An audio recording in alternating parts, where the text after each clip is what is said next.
Welcome to this lecture on heat engines.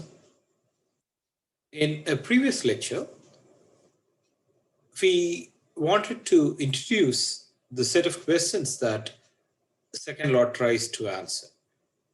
So there are processes which obey conservation of energy. However, they did not occur. We are trying to understand the reason for this. For example, in Joule's experiment, there was paddle work which generated heat that went out of the system. However, if you try to do this in reverse, that is, heat comes into the system, that doesn't really automatically start rotating the paddle and give you shaft work, right? So why is these two processes seem to be different, right? That's kind of question that second law tries to answer. While the first thermodynamic law gave rise to this central quantity called internal energy, you would see that the second thermodynamic law going to give us another important quantity called entropy, which is going to be the central quantity that is going to explain all these features. So this has wide applicability from science to philosophy. We'll see as we progress through these lectures. So we're going to deal with heat engines. Why are heat engines important? An important part of thermodynamics is in analyzing processes that generate work using heat. Heat is obtained by burning fuels, and you want to get work out of it. You ask questions like, what is the maximum quantity of work that can be obtained by the heat generated? So typically, the general observation is that heat gets transferred from a high temperature reservoir. We will clarify the meaning of this reservoir. But for now, we'll call this high temperature reservoir as a source. This heat engine, this is where the heat engine is. This heat engine accepts some heat from the high temperature reservoir, generates some work, and it also rejects some heat to a low temperature reservoir, which is called a sink. So this is a general feature. Okay, people observe this empirically. Any device that seems to generate work does this, takes some heat from high temperature reservoir and rejects some heat to a low temperature reservoir called the sink, which is usually atmosphere. So we would also see that the heat engines are cyclical devices that generate work while exchanging heat from these two reservoirs, source and the sink. What do you mean by cyclical reservoir? So they have a fluid, let's say, it goes in cycles, and upon completing one cycle, it comes back to the same state. For example, here we are talking about an external combustion engine. So here there is combustion that has occurred and you have generated some heat. That heat is supplied to a boiler, which, let's say, boils fluid. That fluid helps to run a turbine, which generates work. And then when the fluid comes to this part, it condenses. When it condenses, it releases heat to the low temperature reservoir, which is a sink. And it becomes a liquid again. This liquid is pumped back to the boiler. So upon completion of one cycle, what have we achieved? We have generated some effective work output minus work input, by taking up some heat and rejecting some heat to a low temperature reservoir. Because it's a cyclical process, the net change in internal energy should be zero. Therefore, we can equate the net work output to the net heat input to the system. So we use this term heat reservoir in the previous slide. So heat reservoir is something that has large thermal energy capacity. So the thermal energy capacity is given by mass times specific heat capacity. So what do we achieve by introducing this thermodynamic object? Addition and subtraction of thermal energy does not really change the temperature of the heat reservoir. So this offers a constant temperature path. Okay, so with a huge thermal mass, therefore a small addition or subtraction of thermal energy from this reservoir doesn't really change the temperature of the reservoir. Other examples, yeah. So asymptotically, if you think about an ocean, atmosphere, and so on, these are like hot reservoirs. Supposing I have a hot steel ball, when I dump it into the ocean's temperature doesn't really change. Or atmosphere, okay, if the hot steel ball is cooling down in the atmosphere's temperature when the steel ball equilibrates eventually does not really change that much. Okay, there is only an infinitesimal change in the temperature, so you can approximate that change as zero. So human body, when you stick in a thermometer into your human body, a heat reservoir compared to a thermometer, right? The thermometer is a low temperature. When you stick a thermometer into your mouth, your body temperature does not go down because of the thermometer, right? So the thermometer measures the temperature of the human body. So human body is a heat reservoir with respect to a thermometer. So we can imagine some practical heat reservoir. For example, a two-phase system. When the phase change is occurring, the temperature does not change. So that's a temperature reservoir at a particular temperature. And then an industrial furnace. Okay, so it has a very high thermal mass. So typically, the temperature of the industrial furnace does not really change.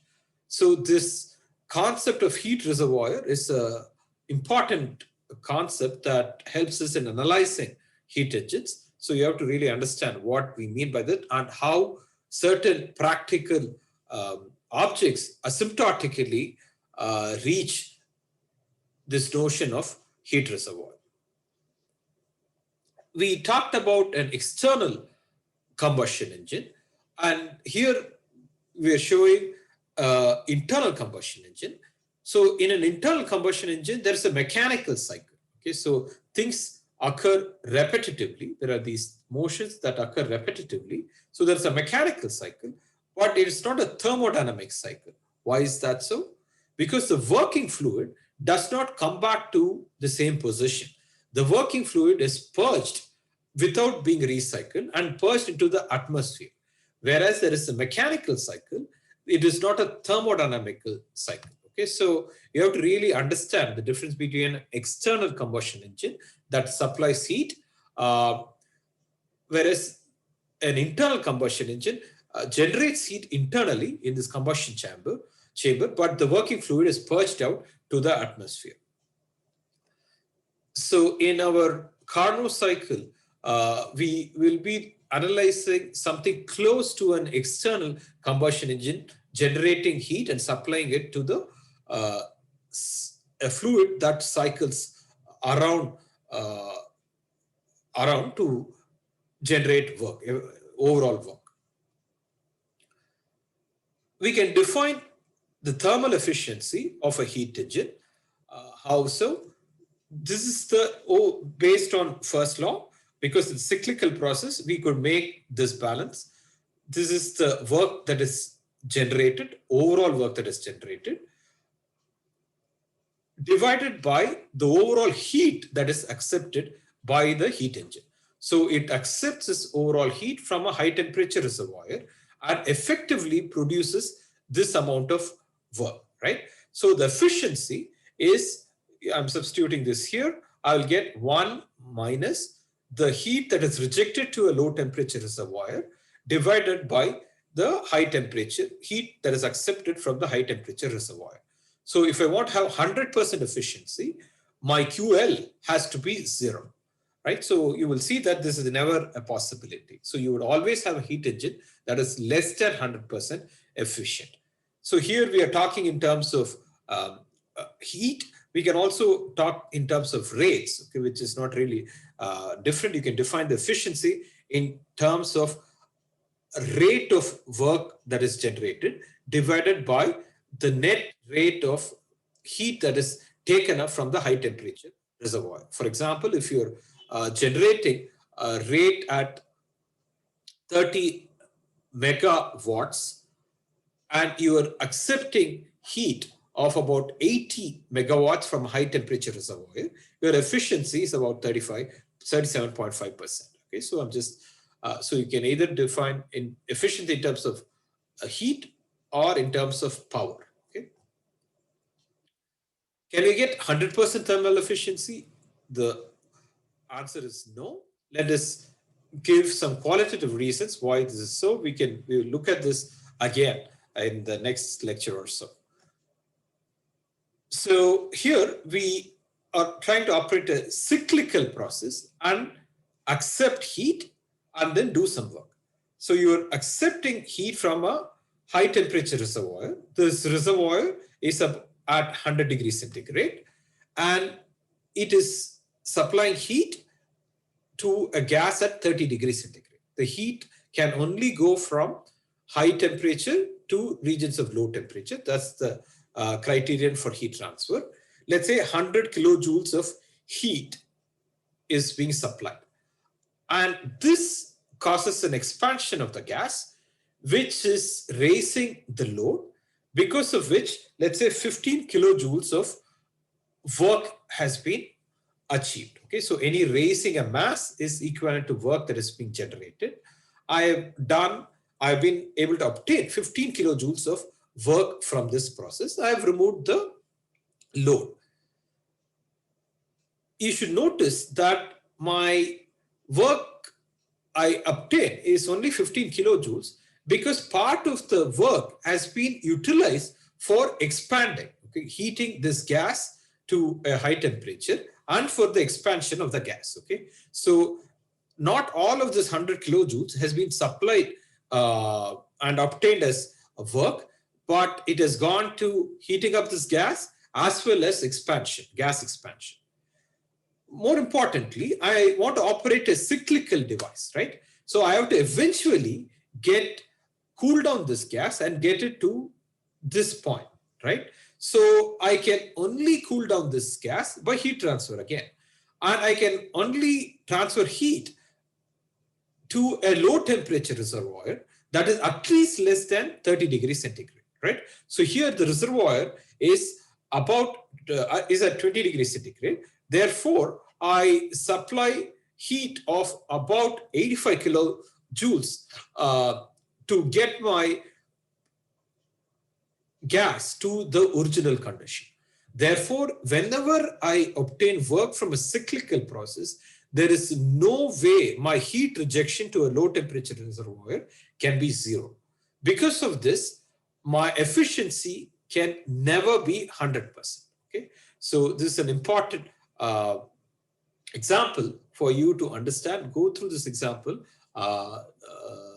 to get a simple idea why our efficiency of heat to work conversion can never be 100%. I also like this explanation, which is from this particular book. I call this the molecular interpretation of wasted heat, right? So this goes back to the concepts that we introduced right at the first lecture in terms of degrees of freedom and so on.